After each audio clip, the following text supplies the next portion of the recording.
Hermanos, Dios los bendiga a todos en el nombre del Señor Jesucristo. Estamos entrando a la segunda entrega de la serie denominada Los Santos del Señor. Y ya hemos especificado que hay una profunda diferencia de concepto de lo que significa ser un santo del Señor según la tradición romanista, de lo que se enseña en las Escrituras. Entre ellas afirmamos que cuando parte de este mundo un santo del Señor, no puede interceder por nadie, pues ese papel solo es de Jesús el Cristo. Romanos capítulo 8, versículo 34, que es abogado ante el Padre, primera de Juan capítulo 2, versículo 1, en favor de los integrantes de su iglesia. Que del ideario santo coincidimos con los romanistas, que son hombres y mujeres que se esfuerzan en vida para ser un buen ejemplo para los demás. Y si así hacen, pueden ser de mucha utilidad a otros para que se cimenten, crezcan y continúen en la senda de Cristo. A su vez, recordemos que la porción que vamos a estudiar el día de hoy, ¿ya?, que ha estado incluida en la lectura bíblica, forma parte de la primera carta del apóstol Pablo con un objetivo primario. ¿Cuál fue ese objetivo? Fortalecer la fe y darle esperanza a los creyentes del siglo I que sufrirían persecución. Y la persecución trae sufrimiento.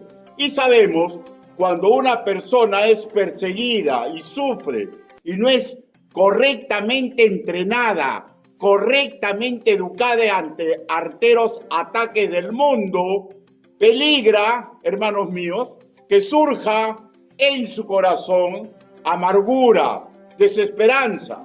Y este no es el plan de Dios para sus hijos adoptivos. Tampoco es el plan de Dios sacarnos de este mundo atroz antes del tiempo que Él ha predeterminado. Y el plan de Dios es que, sin importar las circunstancias adversas que vivamos en este mundo, podamos tener paz. La paz que Él prometió. Mis pasos dejo, mis pasos doy. Y esa paz no es como la del mundo. En el mundo tendréis aflicción. También ya hemos dicho que a los santos del Señor, el apóstol Pablo, inspirado por el Espíritu Santo, les entregó un petitorio de 4 puntos que tenían que realizar. Ahora, vamos a recordarlo brevemente. Primera de Pedro, capítulo 1, versículo 13.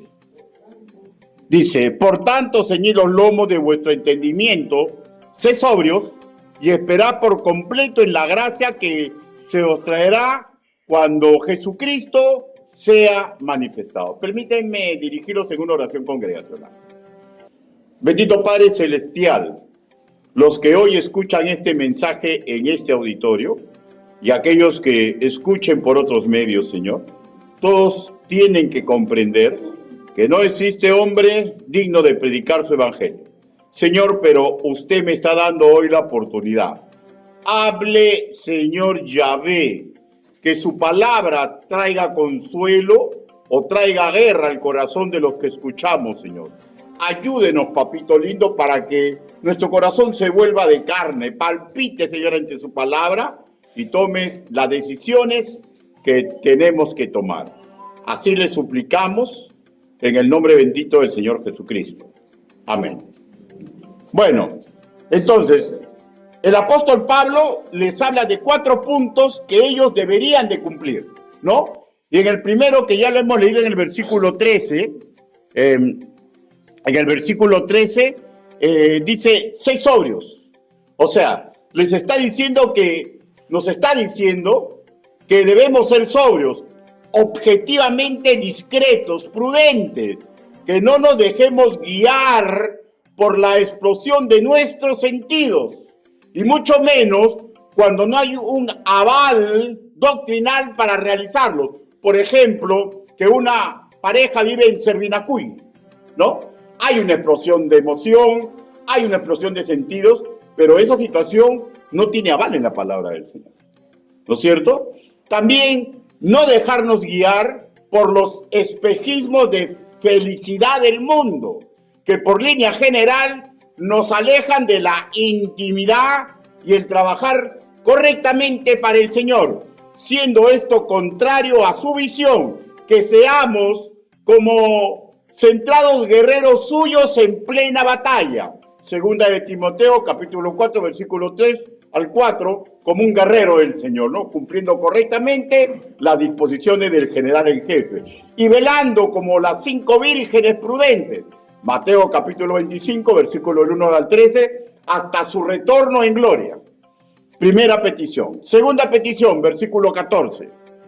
Dice: como hijos obedientes, no os conforméis a los deseos que antes tenías, estando en vuestra ignorancia. Segunda petición, que seamos obedientes y no regresemos a practicar deseos impuros que antes, en nuestra ignorancia y por tener la mente cautiva y una mente altanera, que yo hago como quiero y como yo deseo, sin importar los estatutos de Dios, pero ahora ya no estamos sin ignorancia.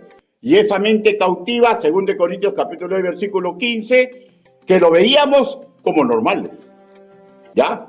Tercera petición, versículo 15. Dice: sino como aquel que os llamó, ¿ya?, es santo, sed también vosotros santos en toda vuestra manera de vivir. O sea, que seamos santos en nuestra manera de vivir, que vivamos en pureza, en integridad, sin malicia ni altanería, de tal manera, hermanos míos, que el diablo y sus huestes de maldad nos aprecien como terribles para sus planes malévolos. Y el cuarto petitorio, versículo 16, dice así: porque escrito está, sé santos porque yo soy santo. Una demanda que incluye las otras 3 ya recordadas. Un sano intento de ponernos en las sandalias de Jesús de Nazaret cuando caminó por este mundo, sabiendo con certeza, y escúcheme por favor porque esto es muy importante, sabiendo con certeza que es imposible imitarlo todo tiempo, en todo lugar. ¿Por qué? Porque tenemos limitaciones y tenemos una naturaleza pecaminosa. Pero es claro, tenemos que hacer un sano intento. Por todo lo antes dicho, y está en el contexto, que debemos procurar educarnos para que se pegue a nuestra mentalidad, a nuestro ADN mental, el sabernos, ¿ya?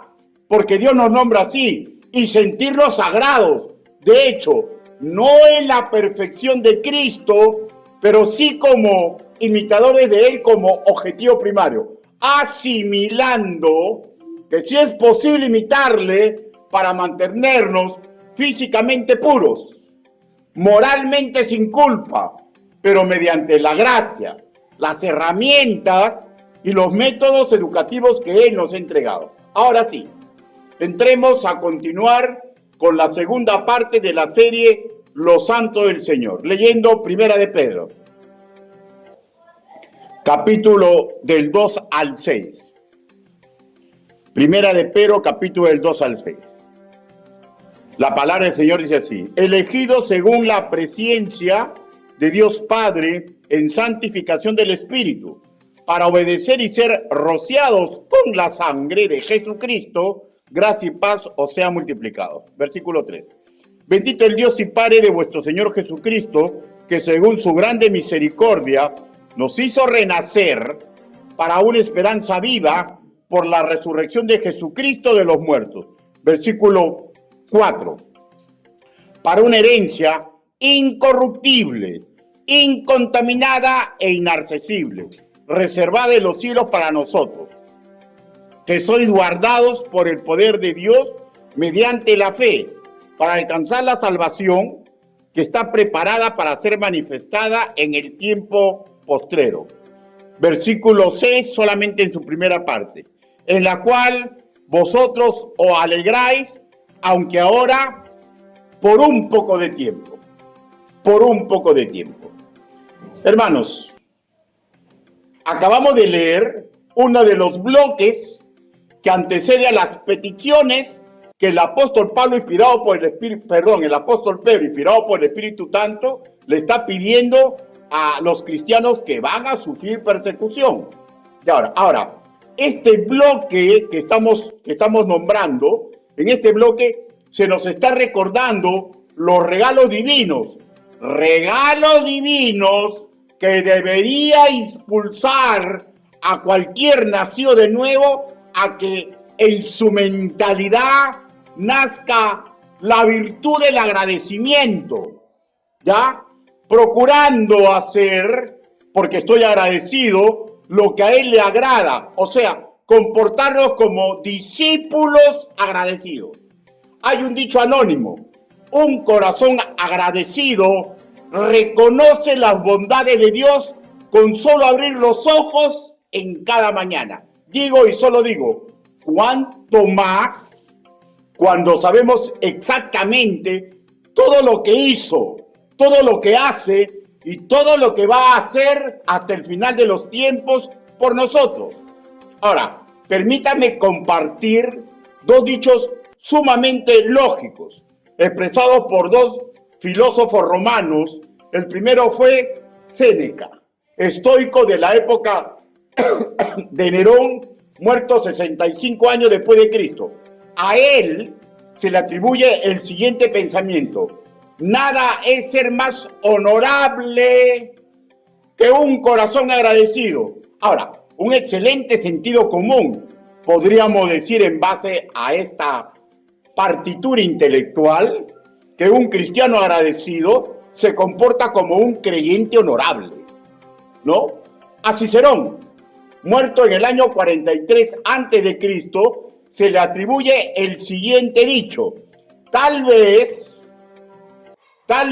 la gratitud no sea la virtud más importante, pero sí es la madre de todas las demás. Otra vez, un excelente sentido común. Juntémoslas ambas y digamos que si verdaderamente hemos asimilado la inmensa labor divina a nuestro favor, debería esto impulsar en nosotros vivir el virtuosismo que a nuestro dador le agrada. Y esto, hermanos míos, nos va a hacer más honorables ante los ojos humanos y seremos espectáculo digno, ¿ya?, para los ángeles del Señor que nos cuidan. Con todo esto en mente, repasemos los regalos que Dios nos ha dado para que en nosotros nazca el agradecimiento. Primer regalo u obsequio divino: salvación para nuestra alma. Primer regalo, obsequio divino, salvación para nuestra alma. Versículo 2. Elegidos según la presencia de Dios Padre en santificación del Espíritu, para obedecer y ser rociados con la sangre de Jesucristo, gracia y paz os sea multiplicada. Escúcheme, por favor, ya no lean. Escúcheme.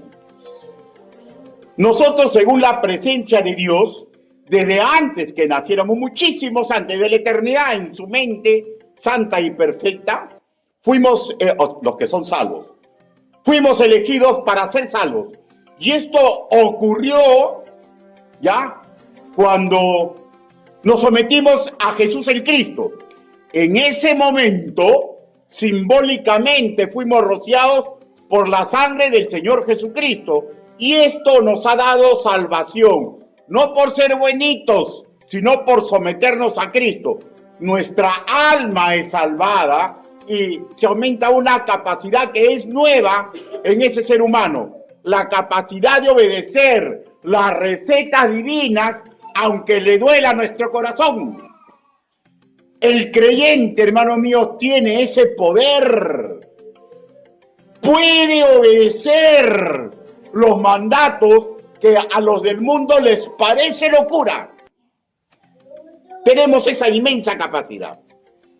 Ojo, con respecto de la elección divina no anula la responsabilidad humana de hacer caso al llamado de salvación. Tampoco anula la elección divina, ya, porque no nos vuelve unos robots, la cooperación continua que debemos tener para vivir en obediencia. ¿Cómo encajan ambas doctrinas que Dios elige y la responsabilidad humana para su salvación si aparentemente son contradictorias? Porque si Dios elige, ¿para qué me voy a esforzar, no? Ese es el estridillo de los neocalvinistas, ¿no es cierto? Y le voy a decir con sinceridad, no lo sé. No lo sé. Mi mente es muy chiquita para poder saber los misterios que Dios ha decidido que todavía no sean revelados, ¿ya? Y no existe mente humana que se pueda apreciar de comprender a cabalidad las cosas que el Altísimo decide que aún sean secretas. Y claro, lo que uno habla tiene que tener sustento bíblico, si no degenera en un filósofo del mundo, ¿no es cierto? Deuteronomio, capítulo 29, versículo 29, sin perder la carta de Pedro. Deuteronomio. Génesis, Éxodo, Levítico, Números, y de ahí entramos a Deuteronomio. Deuteronomio, capítulo 29, versículo 29.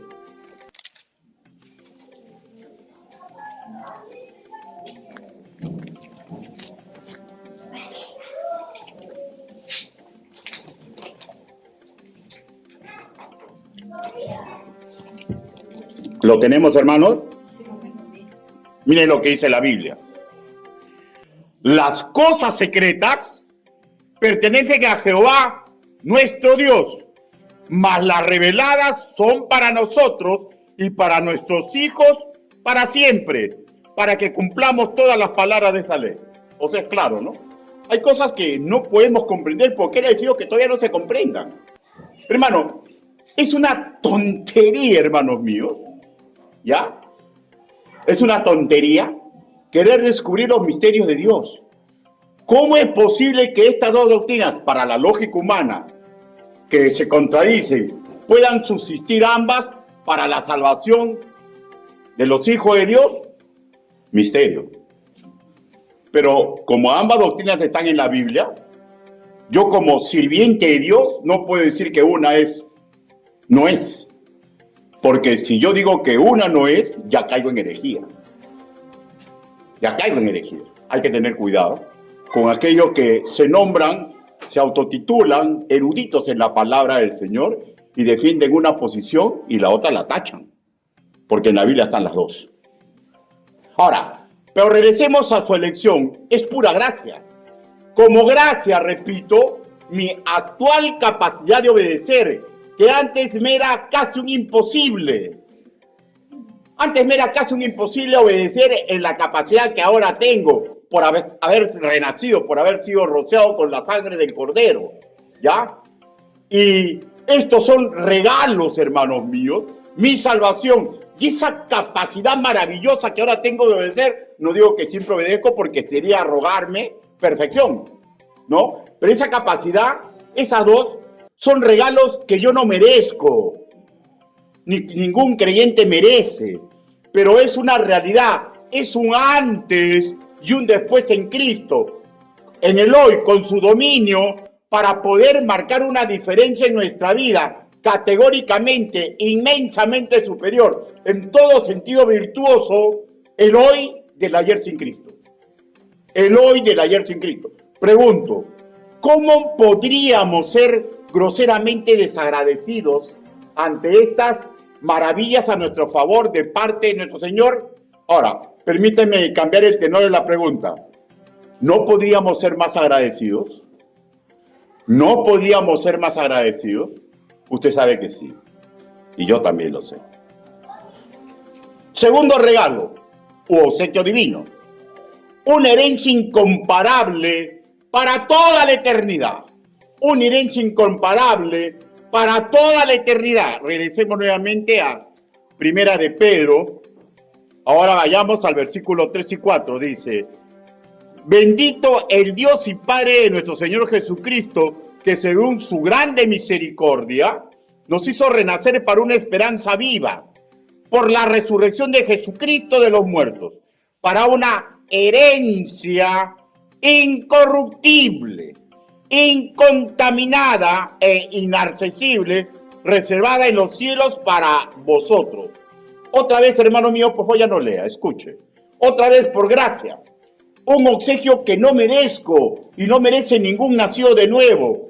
Me es dado, hermanos míos, no por mis acciones célebres, no por mi apellido, no por mi raza, no por mi abolengo, no por el lustre de las letras que puede haber almacenado en mi tutuma, no por mi coeficiente mental, ¿ya? Me lo da por gracia. Y punto. Esto es amor puro. Un amor puro que me da sin importar lo que yo soy, ¿ya? Yo no me merezco, ni ningún nacido se merece esta magnífica herencia, ¿ya? ¿Y saben por qué? Porque a diario, más de una vez, y usted lo sabe, y yo lo sé, más de una vez nos rebelamos contra Él, contra sus preceptos, con su forma de ver la vida. Pero su amor y su justicia son así, son maravillosos, misericordiosos. No merecemos nada, no merezco nada, y me lo ha dado todo. Me lo ha dado todo. Una herencia incorruptible, incontaminada e inmarcesible. Que todo lo que hoy he recibido, hermanos míos, y yo reconozco, hasta hoy he recibido cosas grandes y maravillosas, pero todo eso es solamente una sombra imperfecta de lo que voy a recibir cuando esté en la casa de mi Padre Celestial. Y esto no debería llevarnos a agradecimiento. Pastor, ¿y qué tengo que hacer por agradecido? Buscar el virtuosismo con que Jesús andó en este mundo. La herencia de todo nacido de nuevo está en los cielos y es incorruptible. Lo que leemos en nuestra Reina Valera 1960, incorruptible, es el vocablo del griego koiné axartos. O sea, implica, es una herencia que no decae, no se reduce, no se disminuye, ni en esencia, o sea, es perfecta, ni en continuidad, o sea, va a ser para siempre, por los siglos de los siglos. La herencia de todo nacido de nuevo está en los cielos y es incontaminada. Y esto es lo que significa, ¿ya? Hermanos míos, continuemos. La herencia de todo nacido de nuevo está en los cielos y es inmarcesible. Lo que leemos en nuestra Reina Valera 1960, inmarcesible, es el vocablo del griego koiné amarantos, que implica que no se deslumbra. Por implicancia, es perpetua. Una diferencia abismal, hermanos míos, con cualquier herencia terrenal, ¿no? Que puede ser mancillada, puede desaparecer, una herencia puede ser usada para el mal sin que el dueño de la herencia se dé cuenta, ¿no? No así con la herencia divina que nos ha sido prometida. Pregunto, sabiendo todo esto, ¿cómo podría ser yo desagradecido? Pero otra vez, permítame cambiar el tenor de la pregunta. ¿Podríamos ser más agradecidos? Sí, sí podemos. Yo, su servidor, y cada uno si es nacido de nuevo. Tercer regalo u obsequio divino. Seguridad perfecta que recibiremos salvación. Seguridad perfecta que recibiremos salvación. Versículo 5. Dice que sois guardados por el poder de Dios mediante la fe para alcanzar la salvación que está preparada para ser manifestada en el tiempo prostero. Por favor, escúchenme ya. Si la salvación tuviera que ser custodiada por nuestra fuerza, fácilmente la perderíamos. Tremenda bendición y regalo que se nos dio, que nuestra salvación está guardada por el poder y la capacidad divina. ¿Ya? Busquemos, por favor, Juan, capítulo 14, sin perder Pedro. ¿Lo tenemos, hermano? Dice la palabra del Señor. Versículo 18. No dejaré huérfanos, vendré a vosotros. Todavía un poco y el mundo no me verá más, pero vosotros me veréis, porque yo vivo, vosotros también viviréis. En aquel día vosotros conoceréis que yo estoy en mi Padre y vosotros en mí y yo en vosotros. El que tiene mis mandamientos y los guarda, ese es el que me ama. Y el que me ama será amado por mi Padre y yo le amaré y me manifestaré a él. ¿Ya? Hermanos míos, con suma claridad él nos dice, ¿ya? Que él está en el Padre y vosotros en mí y yo en vosotros. Está hablando de una unidad. Hermanos, estamos unidos espiritualmente al Hijo y al Padre. ¿Se acuerdan lo que dijo él? Dijo, nadie puede arrebatarlos de la mano de mi Padre. Y el Padre y yo, uno somos. El que nos cuida es el Padre. El que nos cuida es el Hijo. ¿Ya? Ahora, leamos Juan, capítulo 10, versículo 28. El Evangelio de nuestro hermano Juan. Capítulo 10, versículo 28.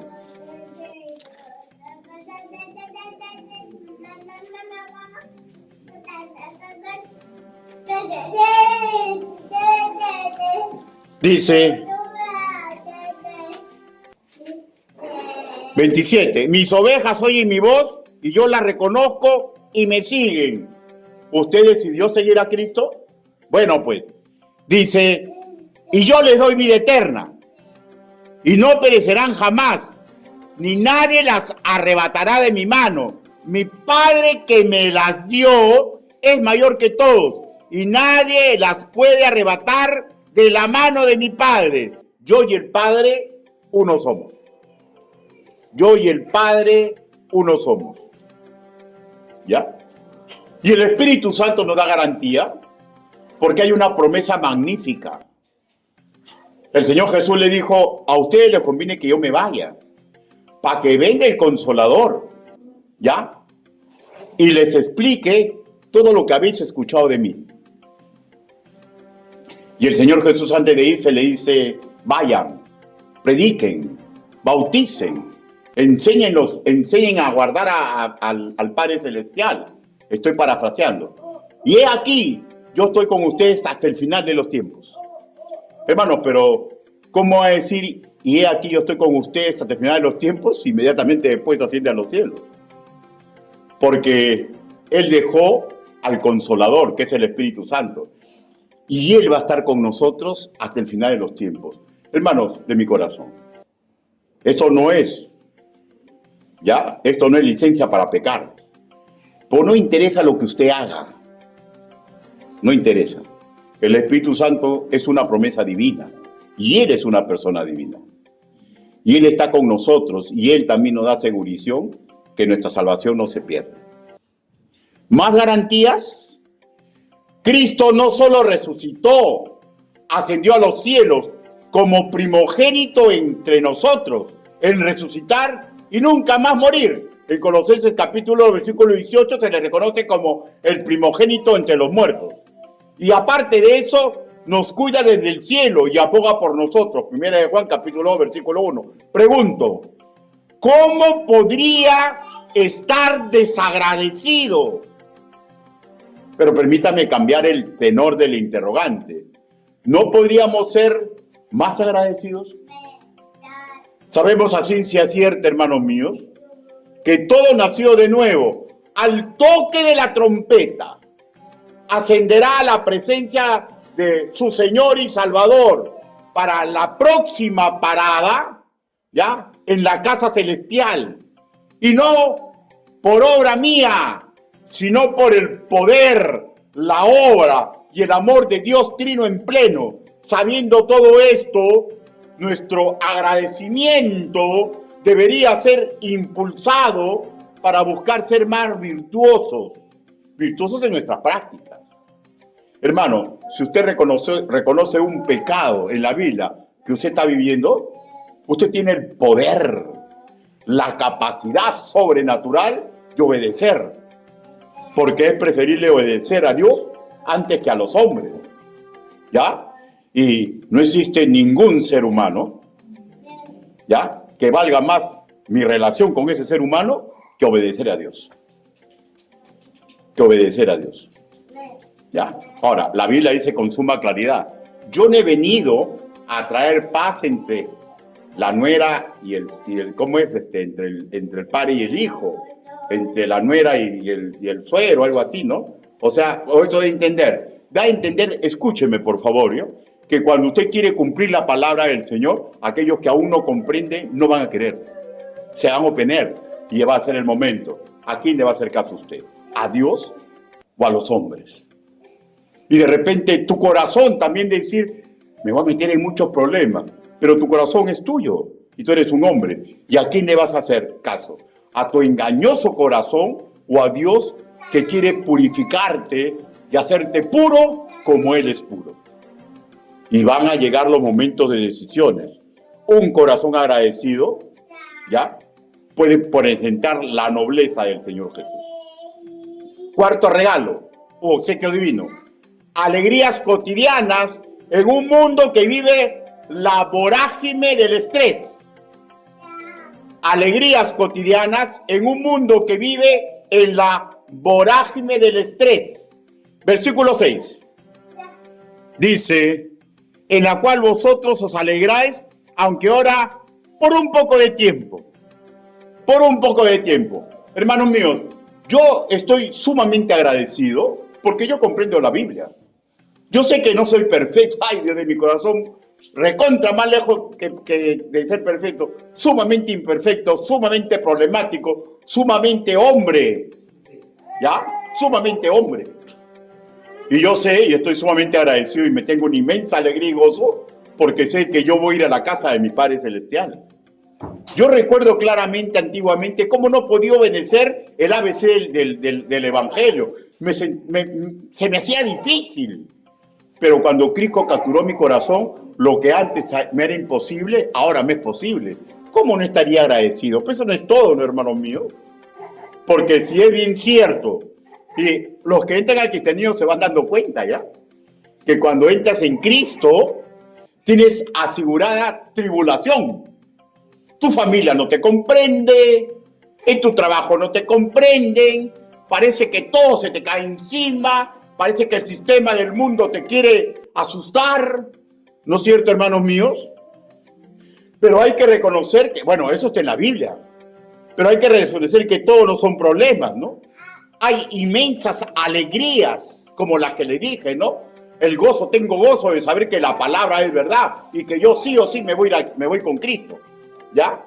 Pero hay cosas más, ¿no? Hay inmensa alegría, por ejemplo, en ministrar para el Señor y en el vivir para Él. Repito, todo no es un camino sufriente para el creyente. ¡Qué inmensa alegría! Voy a hablarle de la anticultura, ¿ya? ¡Qué inmensa alegría, realización y satisfacción personal produce, por ejemplo, la cultura que nos ha entregado el Señor! ¡Qué maravilloso! Me lleno de gozo. Por ejemplo, antes para mí era inconcebible reunirme con amigos o personas que andaban conmigo o estar en una reunión en mi hogar sin una gota de alcohol. ¿Ya? Sin embargo, ahora me doy cuenta que es maravilloso reunirse así. Me da paz en mi corazón y veo la paz. Veo la paz que a veces en otros hogares hacen reuniones familiares y comienza el pisco, la nazca y comienza el alboroto. En cambio ahora, ¿qué paz me da la cultura del Señor?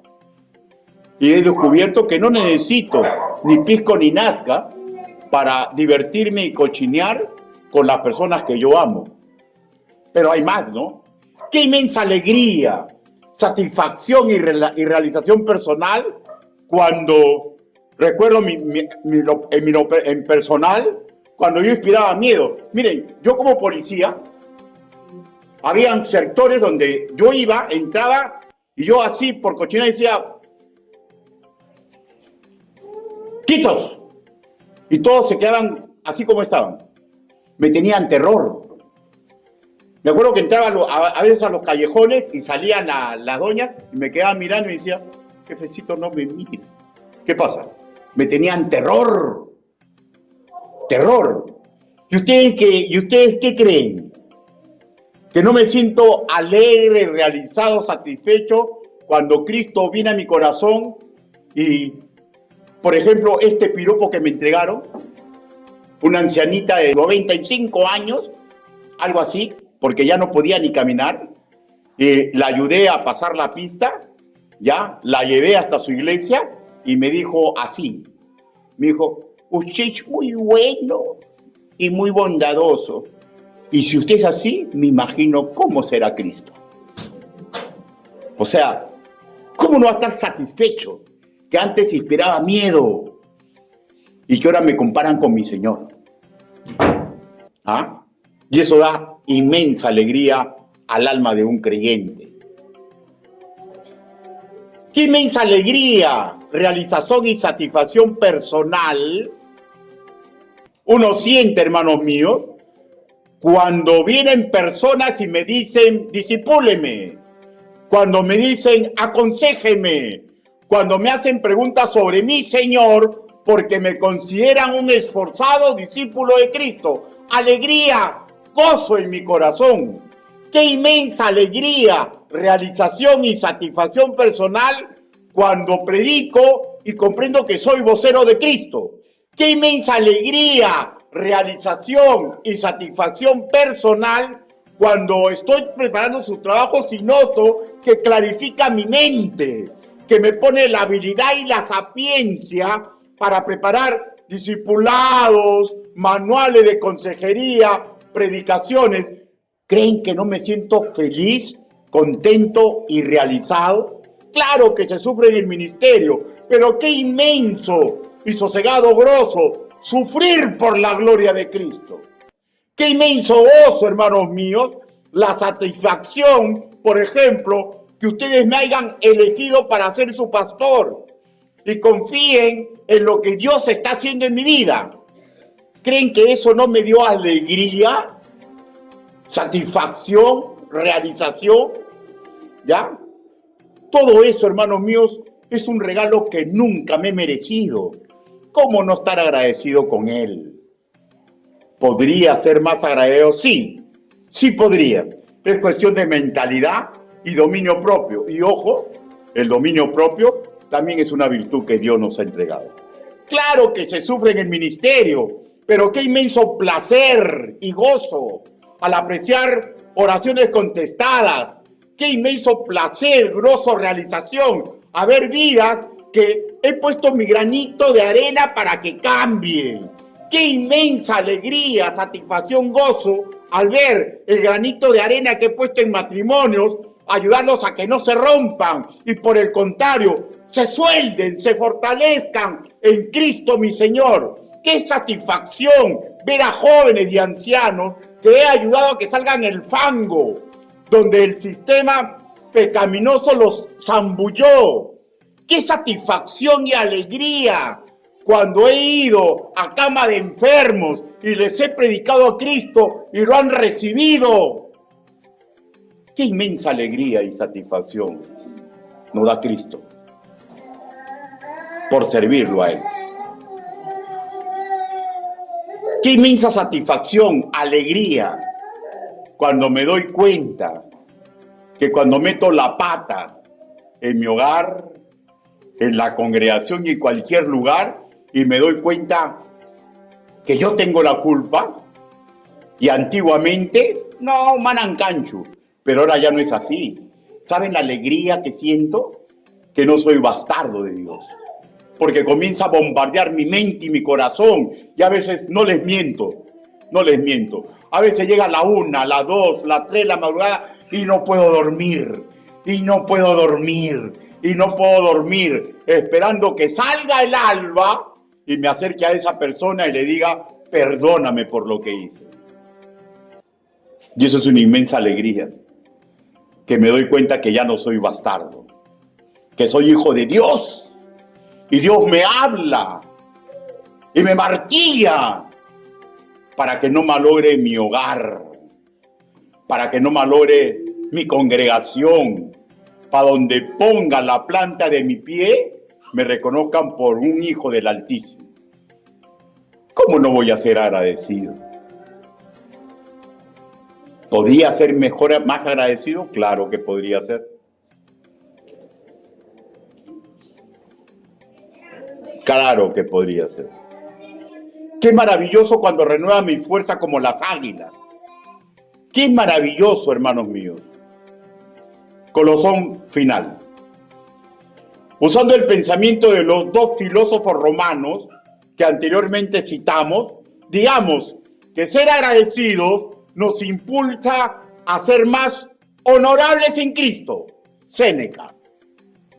Que ser agradecidos nos impulsa a llevar más virtud a nuestra vida, Cicerón.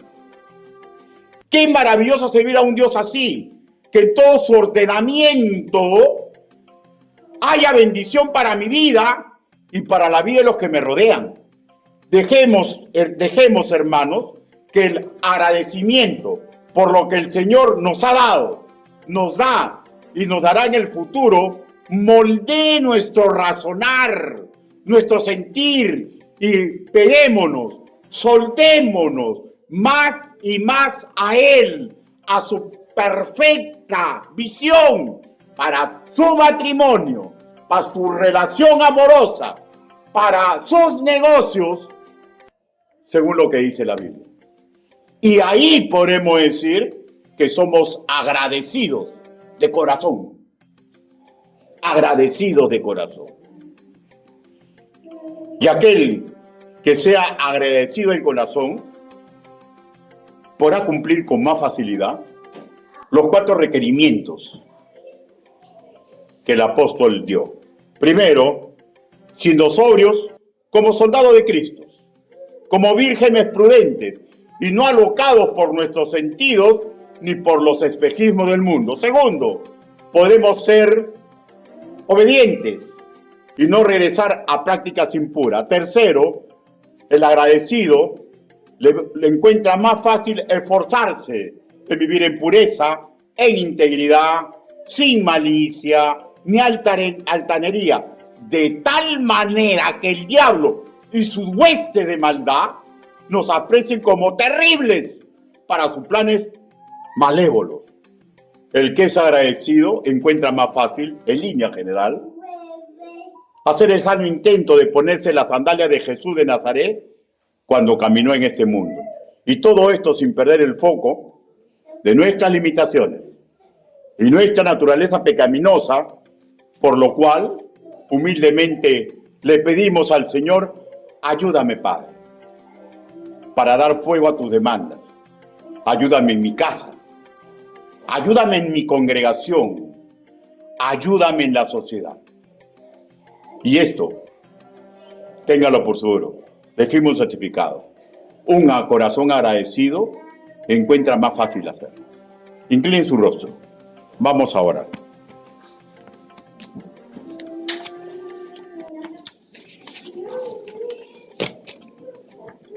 Primero quiero hacer una invitación. Puede ser que usted aún no ha recibido a Cristo. Puede ser que aún usted no comprende lo que significa haber nacido del agua y el Espíritu. Todavía no comprende el nuevo nacimiento espiritual.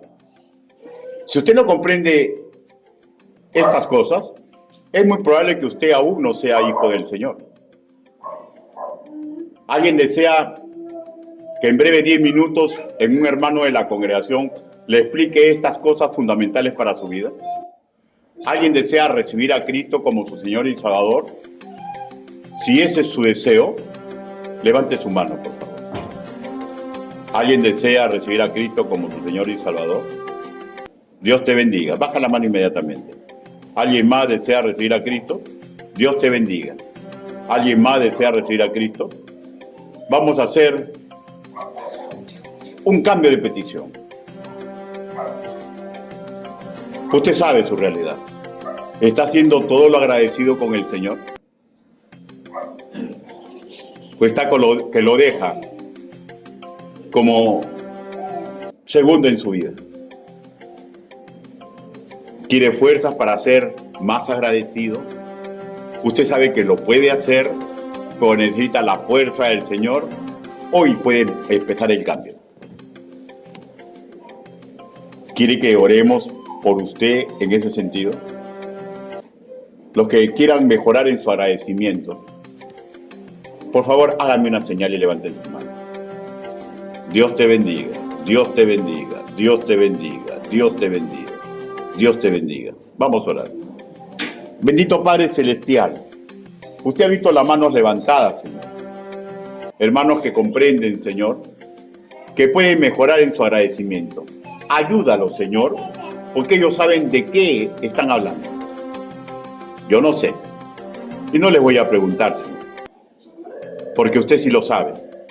Si ellos han decidido, Señor, que pueden mejorar, ayúdelos en su cambio.